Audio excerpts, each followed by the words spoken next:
Hi Virgo, kamusta kayo? Hope you're all doing well and welcome to 1111 Pinoy Tarot. This is a general reading for love or romantic situation. Just take what resonates for you and huwag ipilit itugma kung hindi para sa inyo. Maraming salamat Virgo. Please like, comment, and share and please tap the bell for updates from this channel. Let's see kung ano yung energy mo and your person on love and romantic situation. Virgo, love and romantic situation for Virgo. Ano yung energy ng person mo towards you? Ano yung energy ng person mo towards you? Virgo, energy ng person mo towards you.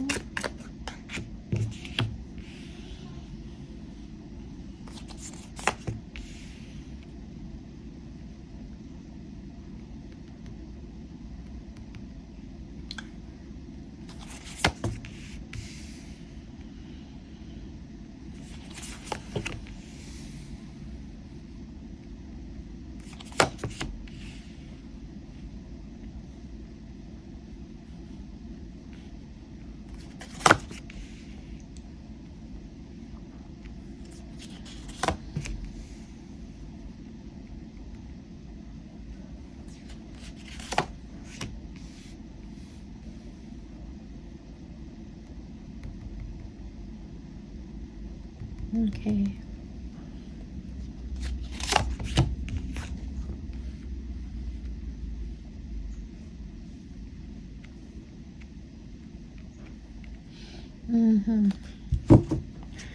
Virgo, you might be dealing with a Capricorn.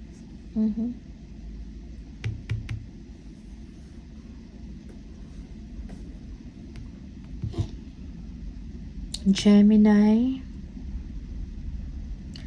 Taurus, okay. So, Virgo, yung person mo is wants a new beginning with you. Gusto niyang ayusin kung meron mang problema sa inyong dalawa. Kung meron mang mga behavior na hindi tama towards you or something merong toxic na nangyayari in your situation, that person wants to fix that. Okay?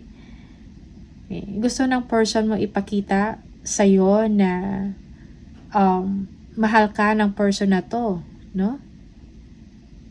Parang nakiklik kayong dalawa. Both of you parang match kayo sa isa't isa. Okay? Yeah, your person wants to reconcile with you, no? At ibalik yung harmony ng inyong relationship. Yeah? Your person wants a new beginning with you. Okay?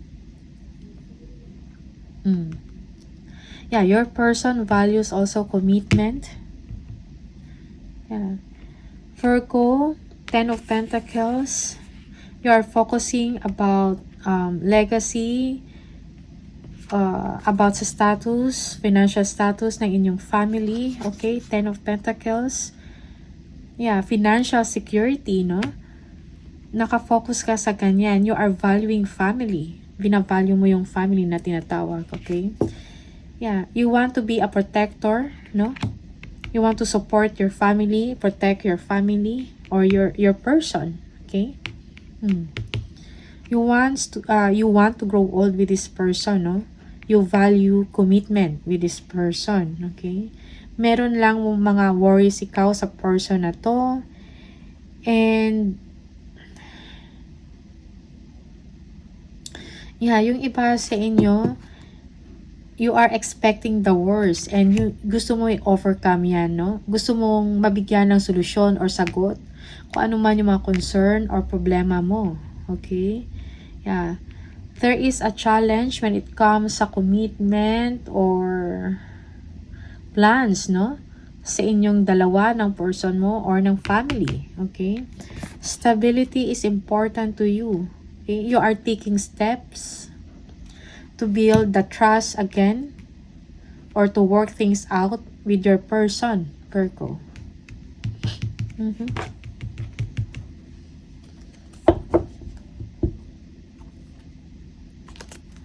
Tingnan natin kung ano itong Ace of Pentacles, please, for Virgo.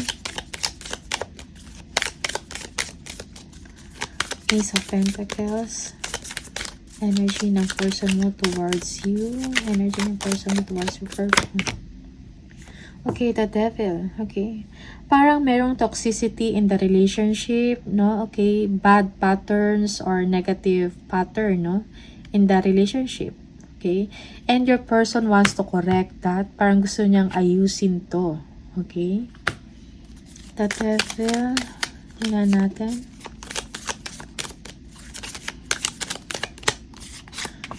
The Devil. Wheel of Fortune, yeah. Your person wants to move forward, no? Gusto niya ng positive change in the situation. Parang gusto niyang baguhin kung ano man tong toxicity na to or unhealthy patterns in the relationship. Gusto niya magkaroon ng positive, no? Na changes in the situation. Gusto niyang ayusin yan.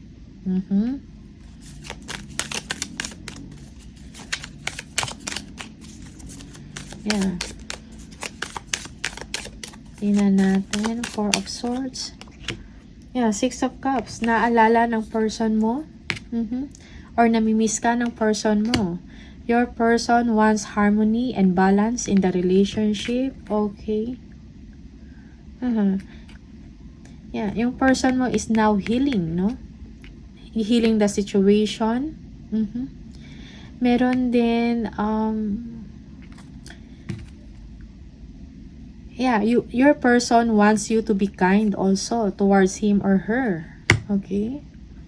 Yeah. Yung merong support and pagkakaintindihan in the situation, no? Sa inyong relationship. Tingnan natin, the Lovers. Oop! Okay. Ang dami. Okay. 3 of Wands. Yeah. So, gusto, kung ano man to yung burden or problema sa inyong situation, gusto niyan yan i-end ng person mo. So, he or she wants to fix it, no? Looking forward for something better, no? Sa inyong relationship. Development, no? Good development sa inyong relasyon. Yeah.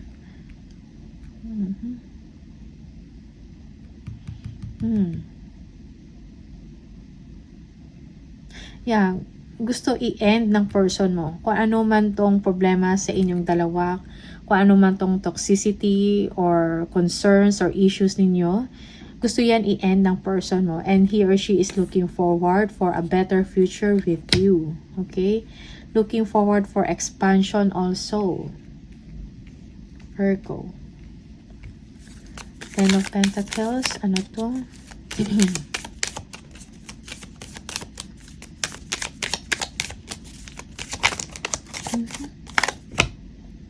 Again, 10 of Pentacles. Wow. So, Virgo. Yeah, nakafocus ka talaga about sa family mo, no? Sa stability, financial stability ng family, no? Yung inyong resources. Okay? You want to secure the future of your family. Okay? You want happiness, trustworthiness, and respect in the relationship. Okay? Yeah. King of Pentacles. Let's see. Ano to? King of Pentacles.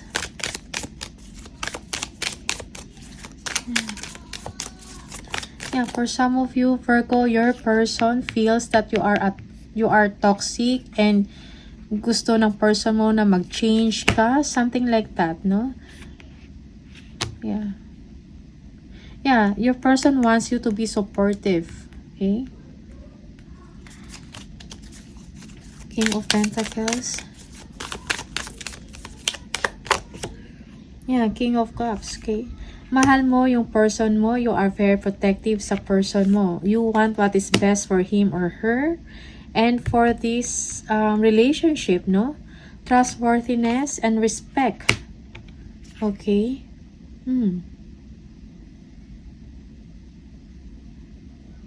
You are protective, no? You are a nurturer. You want to take care of your person, your family.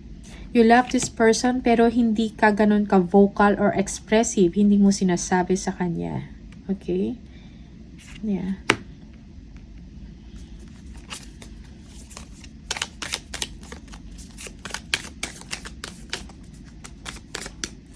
Yeah, for some of you, the concern, the challenge is merong arguments, fiery arguments, no? On and off. Okay. Yeah. May mga tantrums. Okay. In the situation. The swords. Nine of swords. Yeah. Your person, okay, merong kinikimkim yung person mo na sama ng loob, okay, pero tinatago niya lang sa sarili niya, okay. He wants to reveal, to say this, but then he or she is opted to keep it to himself or to herself, okay. Merong sleepless nights with this person, para siyang nagwo-worry about your situation, about the relationship. Kung meron mang problema, no? Disappointment. No? So, your person is nagwo-worry. Your person, gusto niya yung growth, respect, and expansion in the relationship. Okay?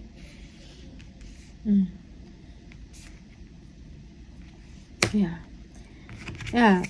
Maybe your person is also expecting the worst. Parang hindi niya nakikita yung positive or positive sides of the relationship, no? Or this is you, Virgo. It's the other way around. Parang gusto mo makipag-ayos sa person mo to kasi yung iba sa inyo, Knight of Swords, parang napupuyat na kayo kakaisip about this person. Yung mga differences ninyo. Parang ayaw mo kung ano yung nangyayari or dynamics sa inyong relasyon. Kung merong mang unhealthy, okay, or bad habits or pattern in the relationship, you are just keeping it to yourself, Virgo. Knight of Pentacles, tingnan natin kung ano itong Knight of Pentacles.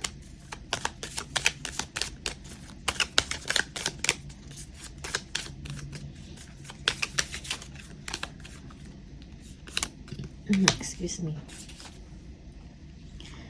Okay, so yeah, you want commitment with this person, no? Parang little by little gusto mo i-work out ulit ang inyong relationship. You want something solid, okay? But yeah, you feel sad, no? Na parang yeah, merong disappointment, no?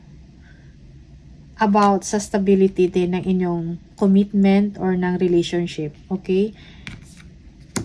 Parang hindi ka ganun ka-confident, okay? Pero you're working it out little by little, okay? Paano man tong disappointments mo, no? It's like parang you're just moving forward, no? Moving forward.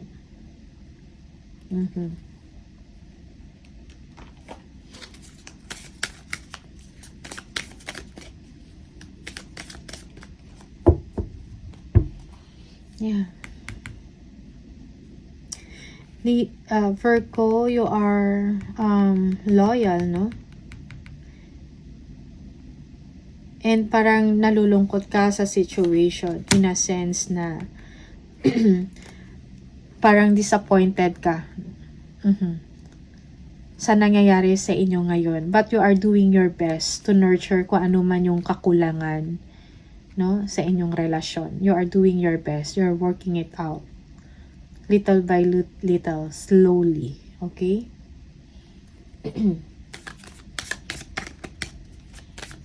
Yeah, yung iba sa inyo, merong pagsisisi, no? Merong pagsisisi kung ano man to. Yung, no, na problems in the situation. Okay? But you are gaining confidence again. Gaining confidence after some disappointment, no? Okay. Just take what resonates for you. Minsan baliktad yung situation, no? Yeah, but these are the energies for Virgo.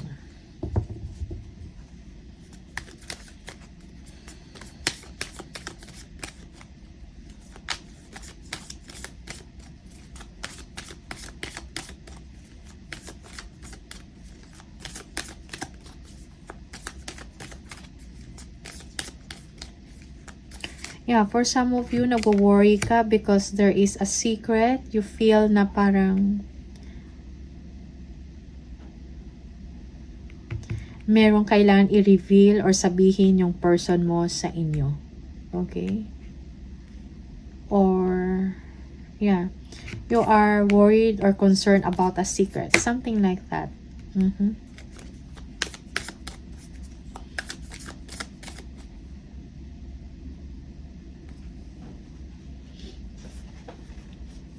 Tingnan natin kung ano itong 3 of Wands.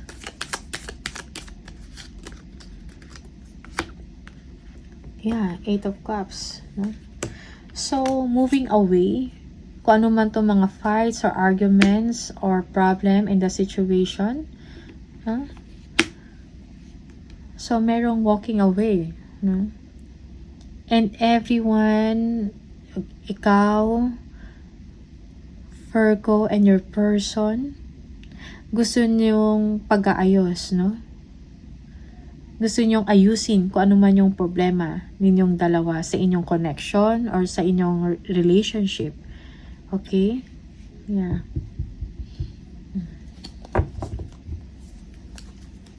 Let's see. So, Virgo, yeah. Give and take is needed in the situation, and understanding and being kind to one another. Yeah. Okay. So these are the messages and the energy for you, Virgo. Maraming salamat. All the best, and I'll see you on the next video. Bye.